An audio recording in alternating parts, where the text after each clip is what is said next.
అతిథిగా వచ్చేసిన మంత్రివర్యులు పయ్యావుల కేశవ్ గారికి, అలాగే ఎమ్మెల్యేలందరికీ పేరు పేరున, అలాగే ముఖ్య నాయకులు, తెలుగుదేశం పార్టీ నాయకులు, కార్యకర్తలందరికీ పేరు పేరున నా పందాభివందనాలు తెలియజేస్తున్నా.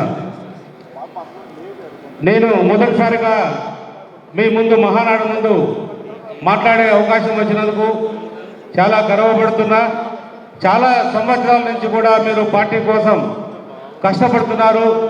ఆర్నిషులు పార్టీ అంటే జెండా మోసుకుంటూ ముందుకు కదులుతూ ఏ రోజు ఏ కష్టం వచ్చినా కూడా పార్టీ కోసం పనిచేశారు.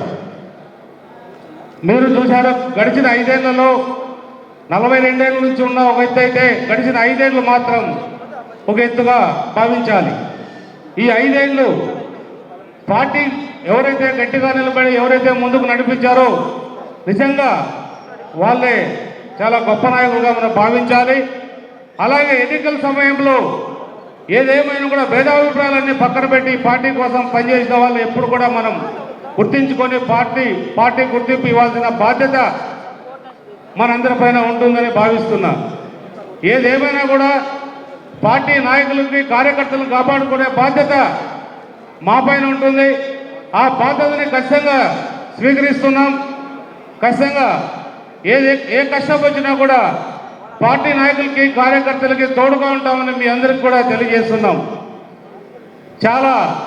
ఎందుకంటే చాలామంది కూడా పెద్ద పెద్ద వాళ్ళు ఉన్నారు. వాళ్ళకి ఇంకా కూడా ఈ కష్టాలు ఇంకా ఎక్కువ చూసింటారు. పార్టీలో రకరకాలుగా కూడా గడిచిన సంవత్సరాల నుంచి కూడా వాళ్ళకు కూడా వేధింపులు వాళ్ళు కూడా గురైంటారు.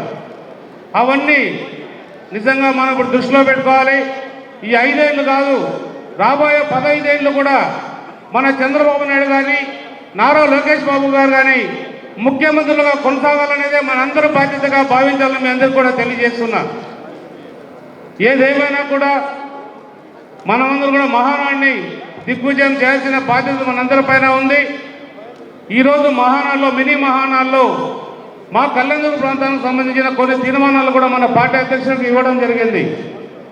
అవన్నీ కూడా మీరు పైకి తీసుకెళ్ళి మన పార్టీ నాయకుల చేత ఆమోదింపజేయాల్సిన బాధ్యత కూడా మీ పైన ఉంటుందని మీ అందరూ కూడా తెలియజేస్తున్నాం. ఎందుకంటే ఆ తీర్మానాలు చదవాలంటే కూడా సమయం సరిపోదు కాబట్టి పార్టీ అధ్యక్షుడికి ఇవ్వడం, అక్కడ ఆయన చెప్పడంతో పాటు ఆయన బాధ్యత తీసుకుంటామని ఆశిస్తున్నాం. ఏదేమైనా కూడా కార్యకర్తలు కానీ, నాయకులు కానీ చూసుకునే బాధ్యత మేము తీసుకుంటామని సభ తెలియజేస్తూ ఇంతటితో విరంభ చేస్తున్నాం.